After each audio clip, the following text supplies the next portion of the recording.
여러분 안녕하십니까? 오늘 또 참으로 좋은 날입니다. 하나님의 놀라운 변화의 역사가 여러분에 나타나시기 바랍니다. 저는 오늘 여러분과 함께 욥기 3장 25절로 26절의 말씀을 가지고 욥의 변화라는 제목으로 은혜를 나누고자 합니다. 옛날 동방에 하나님을 잘 섬기는 사람이 있었습니다. 성경 그에 대하여 말하기를 순전하고 정직하여 하나님을 경외하며 악에서 떠난 자라고 칭찬을 아끼지 않았습니다. 그 사람이 바로 욥입니다.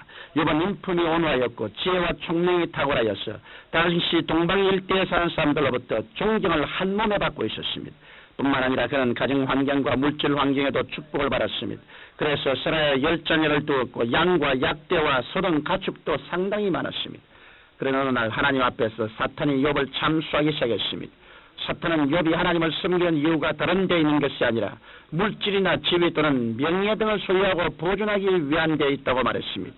그래서 예전과는 달리 지금은 물질과 지위와 명예와 더불어 자신의 자식들을 하나님보다 더 사랑하고 있다고 참수했던 것입니다. 그러자 하나님께서는 사탄으로 하여금 욥을 시험토록 허락하셨습니다. 그 결과 욥은 사탄의 공격으로 인해 물질과 자녀를 일시에 잃게 되었습니다. 그럼에도 불구하고 욥은 하나님을 원망하지 않았습니다. 그러자 사탄은 이제 두 번째로 욥을 시험하였습니다. 그래야 현대의학으로 말하자면 종양성 문둥병과 같은 악청이 몸에 나게 하였습니다. 이렇게 되자 욥은 잿더미에 앉아서 기왓장으로 자기 몸을 끓는 신세가 되었습니다. 그러면서도 그는 끝까지 원망과 불평을 하지 않고 믿음을 지켜나갔습니다. 그러나 욥은 이로 말할 수 없이 비참한 처지에 있게 되었습니다. 그 많던 재산도 다 잃고 눈에 넣어도 보지 않은 자녀들도 일시에 잃어버렸습니다. 게다가 건강도 잃고 나중에는 조강지처마저도 떠나고 많은 고통을 당하게 되었던 것입니다. 여러분 왜 욥이 이렇게 되었을까요? 하나님이 그렇게 만들었을까요? 결코 그렇지 않습니다. 욥이 그렇게 된 이유는 욥 자신에게 있었습니다. 욥은 자신에게 재앙이 다가오자 욥기 3장 25절로 26절에 이렇게 말했습니다. 나의 두려워하는 그것이 내게 임하고 나의 무서워하는 그것이 내 몸에 미쳤구나. 평강도 없고 안원도 없고 안식도 없고 고난만 임하였구나. 결국 욥은 좋으신 하나님을 전적으로 믿지 못했습니다. 그래서 불안한 마음을 가지고 두려워하였던 것입니다. 마음속에 불안이 깃들었다는 것은 하나님을 불신했다는 증거입니다. 만약 욥이 온전히 하나님 중심으로 살며 하나님만을 삶의 자원으로 삼았다면 돈이 있든 없든 환경이 좋든 좋지 않든 마음이 동요될 리가 없었으며 불안과 공포가 자리를 잡을 수가 없을 것입니다. 왜냐하면 하나님에 대한 온전한 사랑은 모든 두려움을 내어 쫓기 때문입니다. 그런데 욥은 불안해하고 화가 미칠까봐 두려움을 마음 가운데 품고 있었습니다. 욥에게서 그러한 틈을 발견한 마귀는 때를 놓칠세라 하나님 앞에 와서 그를 참수하였습니다. 그러자 욥은 두려워하였던 그대로 불행을 당하고 말았던 것입니다. 그러나 욥은 결국 자신의 그러한 잘못된 믿음을 깨닫게 되었습니다. 그리고는 여러 가지 연단의 과정을 거쳐서 그는 다시 신앙도 회복하였고 환경도 회복하게 되었습니다. 그럼 욥은 어떻게 절망적인 상황에서 벗어나게 되었을까요? 저는 오늘 욥이 변화된 이유를 말씀드림으로써 하나님 중심으로 사는 신앙생활에 대하여 말씀드리고자 합니다. 첫째로 욥은 먼저 자신의 마음을 하나님께로 돌이켰습니다. 욥이 가진 것 다 잃고 몸에 병까지 들어있을 때 친구들은 그를 찾아와서 마땅히 내 죄값을 받은 것이라고 비난하였습니다. 그러한 비난을 들으면서도 욥은 전적으로 하나님을 의지하겠다는 마음가짐을 가졌습니다. 욥은 하나님이 나를 죽이실지라도 주님만 의지하겠다고 각오하였으며 이 우주 가운데서 나를 구속하여 살려주신 분은 하나님밖에 없다고 고백하였습니다. 시련을 겪은 욥은 이제는 물질이나 환경을 의지하지 않고 만군의 여호와 하나님을 삶의 자원으로 삼겠다는 신앙 고백을 하였던 것입니다.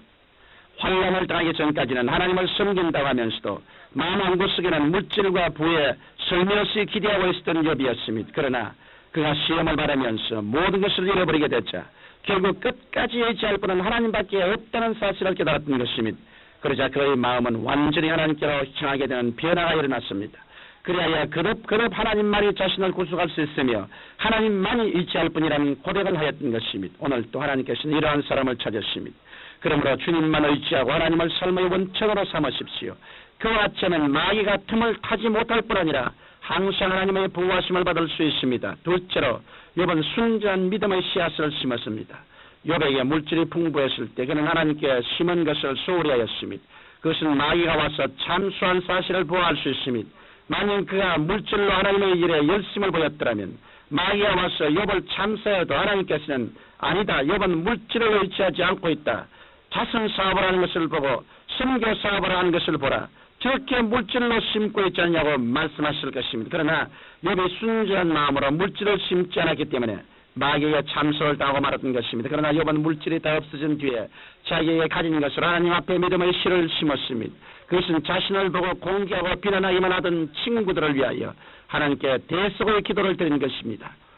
성경 욥기 42장 10절에 보면 욥의 그 벗들을 위하여 빌매 여호와께서 욥의 곤경을 돌이키시고 욥에게 그 전수여보다 갑절이 낮추신지라고 말씀이 기록되어 있습니다. 욥은 그때 가진 것이 전혀 없었습니다. 그러나 그는 기도로 사랑의 씨앗을 심었습니다. 그러자 하나님께서는 그의 중심을 보시고 그를 공경에서 돌이키신 것입니다. 이러므로 여러분 가운데 문제가 있으신 분은 믿음의 씨앗을 심으십시오. 가진 것이 없으면 욥처럼 기도로서 심으십시오. 이같이 먼저 하나님 앞에 믿음의 씨를 심으면 여러분의 문제는 해결의 실마리가 풀리게 되는 것입니다. 셋째로 욥은 전능하신 하나님의 능력을 믿고 의지하였습니다. 욥은 하나님께서 기적을 베풀어서 자기를 도와주실 것을 믿고 인간의 수단과 방법을 의지하지 않았습니다. 인간의 수단과 방법만을 의지하면 물질이 없어지지 않을까, 환경이 변하지 않을까 하는 두려움이 떠날 날이 없지만 하나님의 능력을 믿는 사람에게는 두려움이 없습니다. 하나님께서 기적으로 없는 것을 있게 할 줄로 믿기 때문에 마음이 편한 것입니다.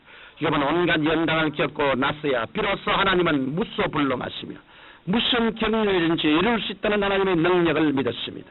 그러자 하나님께서는 욥의 그 믿음을 통해 역사하심으로써 욥에게 놀라운 축복을 허락하여 주셨습니다. 성령은 하나님께서 욥을 2배로 축복해 주셨다고 기록되어 있습니다. 그러므로 하나님의 능력을 믿고 의지하는 신앙이란 우리들에게 있어서 대단히 중요한 삶의 자원이 되는 것입니다. 사랑하는 청취자 여러분, 하나님께서는 여러분들의 마음을 다하고 뜻과 정성을 다하고 생명을 다하여 주 하나님을 섬기며 하나님 중심에 서기를 원하십니다. 그리고 하나님을 사랑하여 그의 나라와 그 의를 먼저 구하는 모든 것이 여러분에게 더해지시기를 원하시고 계십니다. 욥은 환난과 시련과 풍파를 겪음으로써 신앙의 진리를 깨달았습니다. 그리고는 그는 삶의 자체를 하나님 중심 삶으로 바꾸었던 것입니다. 그러므로 여러분도 하나님을 전폭적으로 의지하고 믿음의 씨앗을 심으며 하나님의 능력을 의지하여 하나님 중심의 삶을 사십시오. 그럴 때 하나님께서 여러분에게 하늘문을 여시고 쌓을 곳이 없도록 축복하여 주실 것입니다. 살아계신 아버지, 욥이 변화를 체험한 것처럼 우리도 다 나은 방향으로 변화를 받아 하나님의 은총과 축복의 그릇이 되게 하여 주옵소서. 예수님 이름으로 기도합니다. 아멘.